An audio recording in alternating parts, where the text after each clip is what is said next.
Nobunaga, in 1582, stood at the pinnacle of his dominance over Japan. After years of relentless warfare and conquests, the dream of unifying the country had never been so close to reality. His influence stretched across nearly all of Japan, his forces controlling vast swaths of land. The elimination of the Takeda, Adzai, and Asakura clans, along with the crushing of the Ikoiki warrior monks, secured his military supremacy. Even the imperial court of Kyoto, long overshadowed by warlords, acknowledged him as the most powerful figure of the Sengoku era.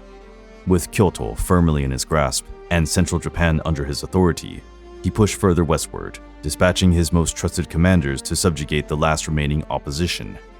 Unification seemed inevitable, with only the Mori and Uesugi clans offering any real resistance. Convinced of his own invincibility, Nobunaga saw the final stage of conquest as nothing more than a formality.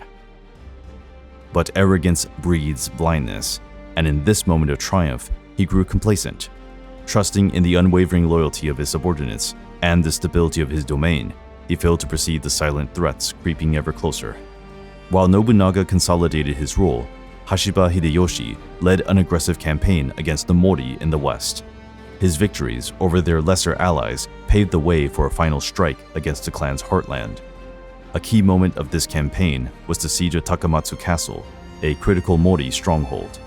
The castle's formidable position and its determined defenders made a direct assault too costly. However, Hideyoshi, always one to devise unconventional strategies, conceived a different approach. Instead of storming the gates, he ordered the surrounding plains to be flooded, cutting off all hope of escape. As the waters rose and supplies dwindled, the besieged Mori forces knew their fate was sealed. But pressing the attack, however, Hideyoshi added additional troops to secure the victory. Seeking Nobunaga's approval, he sent an urgent request to Kyoto for reinforcements. What should have been a routine decision would instead set in motion a catastrophic betrayal. Nobunaga, upon receiving the message, instructed Akechi Mitsuhide to assemble an army and march west to reinforce Hideyoshi. The order appeared logical. Mitsuhide was an experienced commander, a veteran of many campaigns. However, this single command would ultimately lead to Nobunaga's downfall. On the surface, Mitsuhide obeyed, leading his forces out of Kyoto as instructed. Yet, beneath his mask of loyalty, years of humiliation and resentment festered. Nobunaga had often belittled him in front of other generals, questioning his competence and publicly ridiculing him. These slights, once minor grievances, had accumulated into a deep-seated hatred. Speculation surrounds Mitsuhide's true motivations. Some believe he feared that, once unification was complete, Nobunaga would discard him as he would have done with others who had outlived their usefulness. Others suggested he resented Hideyoshi's meteoric rise, suspecting that his own influence be eclipsed. Regardless of his reasoning, the decision had been made. Instead of joining Hideyoshi, Mitsuhide turned his forces back toward Kyoto, preparing to strike Nobunaga himself. With no knowledge of the treachery unfolding, Nobunaga traveled to Kyoto, intending to oversee the final stages of his campaign. In his mind, victory was inevitable, and any remaining resistance was little more than an inconvenience. Upon reaching the capital, he took up residence at Hono-ji Temple, a site he often used as his temporary headquarters. So certain of his own safety, he arrived with only a small personal guard, never suspecting that he was walking into a trap. Unbeknownst to him, Mitsuhide had already mobilized his forces. The betrayal was no longer an idea, it was a plan in motion. Before dawn on June 21, 1582, Mitsuhide made his move. Instead of continuing towards Hideyoshi's siege, he redirected his army toward Kyoto. As they advanced towards Honoji, he uttered the words that would be etched into history: "The enemy is at Honoji." With that command, the coup was set in motion. The attack came swiftly and without mercy. Nobunaga, surrounded and outnumbered, found himself with no means of escape. Among those who refused to abandon him was Yasuke, the African warrior who had served the Oda clan with unwavering loyalty. As Mitsuhide's forces stormed the temple, Yasuke fought ferociously, shielding Nobunaga from wave after wave of attackers.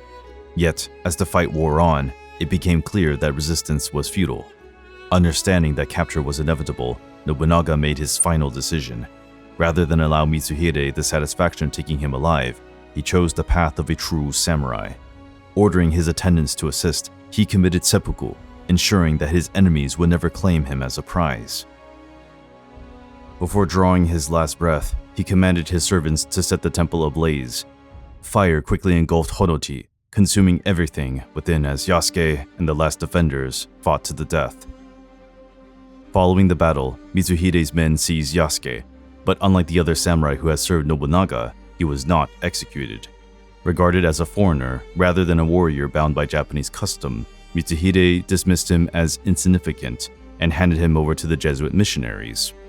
From that moment on, Yasuke vanished from recorded history, his fate unknown, his legend enduring.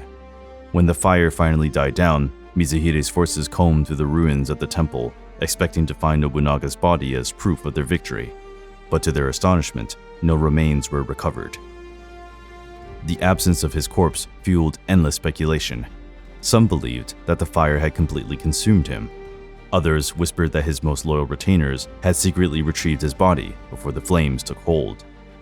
With no physical proof of his death, rumors took on a life of their own. Some claimed he had survived, escaping into exile.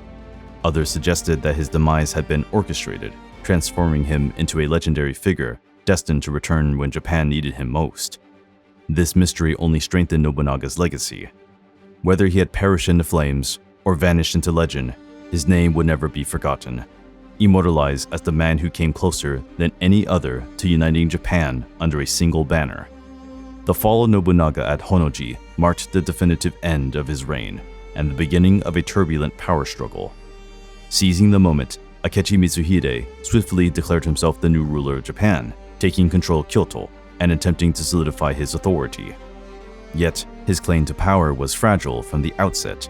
Underestimating the loyalty Nobunaga had inspired, he failed to anticipate the swift retaliation from his former lord's allies, who refused to accept his rule and immediately began preparing for war.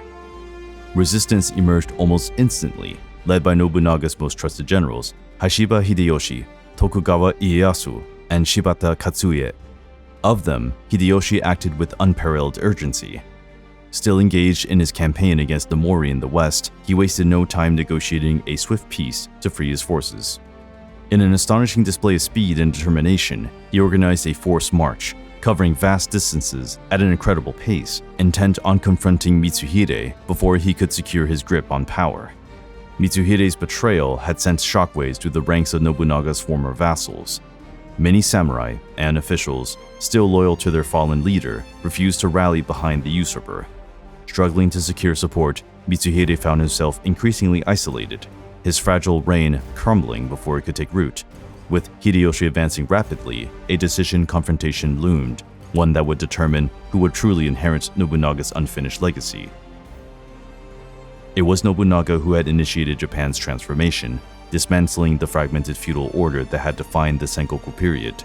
His revolutionary military strategies reshaped the art of war, integrating firearms on a scale never before seen, and utilizing disciplined troop formations to devastating effect. His relentless pursuit of modernization turned his armies into an unstoppable force. Yet, his impact extended far beyond the battlefield. Nobunaga was as much a reformer as he was a conqueror.